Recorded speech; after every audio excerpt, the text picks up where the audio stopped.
तो दोस्तों ये है एक्सरसाइज 3.5 का क्वेश्चन नंबर 2 का first part.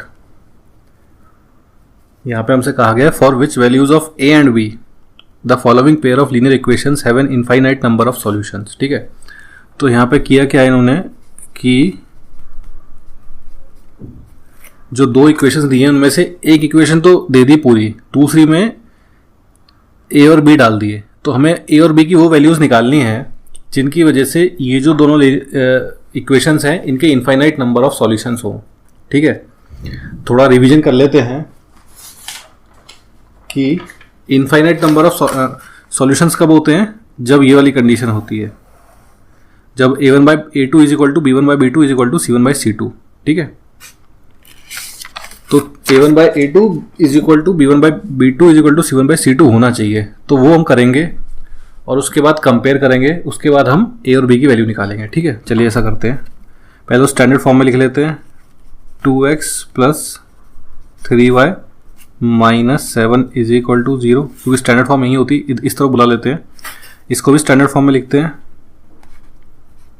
a minus b x plus a plus b y, और इसको इधर बुला लीजिए पूरी टर्म को, minus 3a plus b minus 2। अब स्टैंडर्ड फॉर्म से कंपेयर कर लेते हैं।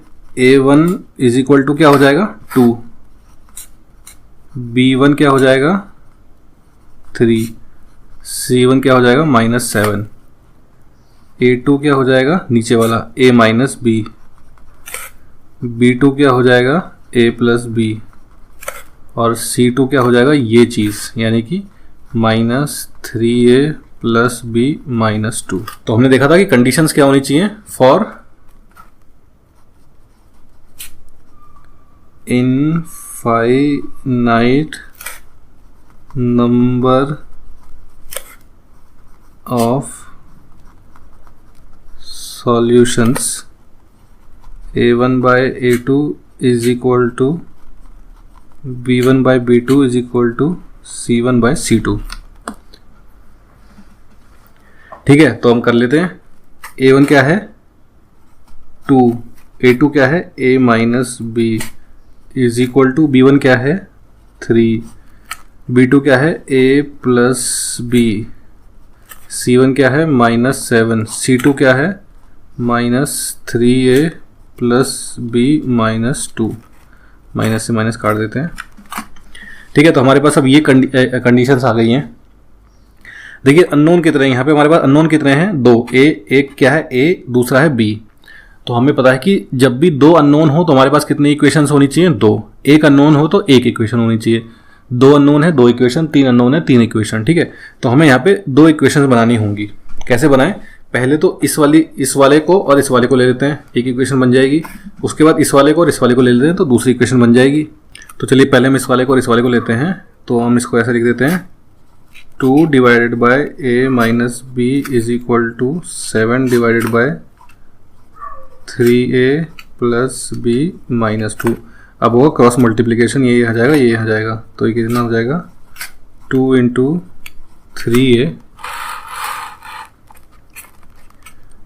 Plus b minus 2 is equal to 7 into a minus b, 3 2 जा 6a plus 2b minus 4 is equal to 7a minus 7b।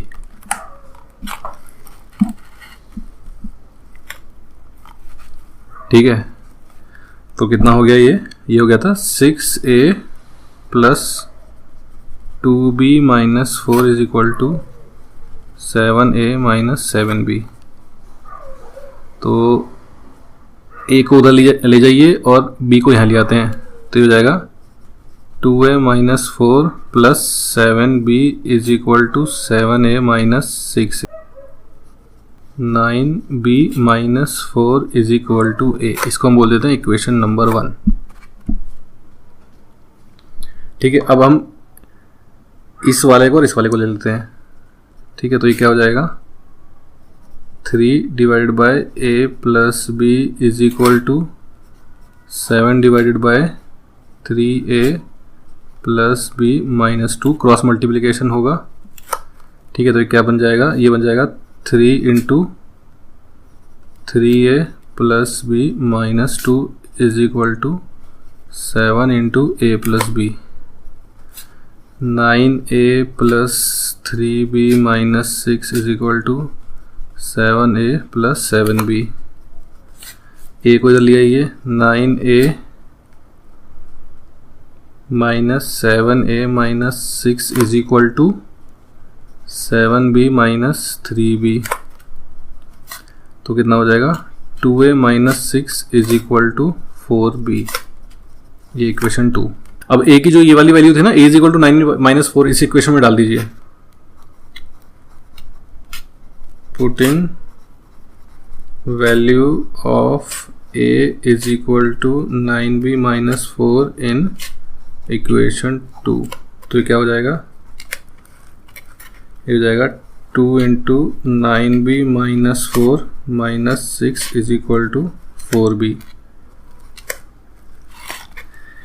यानी कि 18b minus 8 minus 6 is equal to 4b। यानी कि ये देखिए, ये 4 यहाँ पे पॉजिटिव है, यहाँ आएगा तो नेगेटिव हो जाएगा। तो 18b minus 4b is equal to 8 और 4 14, यहाँ पे नेगेटिव के वहाँ जाएंगे तो पॉजिटिव के हो जाएंगे। तो कितना हो गया ये, 14b इज इक्वल टू 14, यानी कि b is equal to 14 by 14, इसका मतलब कि b इज इक्वल टू 1। और a क्या था हमारे पास, a is equal to 9b minus 4। ये b की वैल्यू यहाँ पे डाल दीजिए, तो a हो जाएगा 9 इंटू 1 माइनस 4, यानी कि a is equal to 9 minus 4, इसका मतलब a इज इक्वल टू 5। ठीक है, तो b की वैल्यू क्या आई 1 एंड a की वैल्यू आई 5। Hence for the given equations to have infinite solutions, a should be equal to कितना 5 and b should be equal to कितना 1।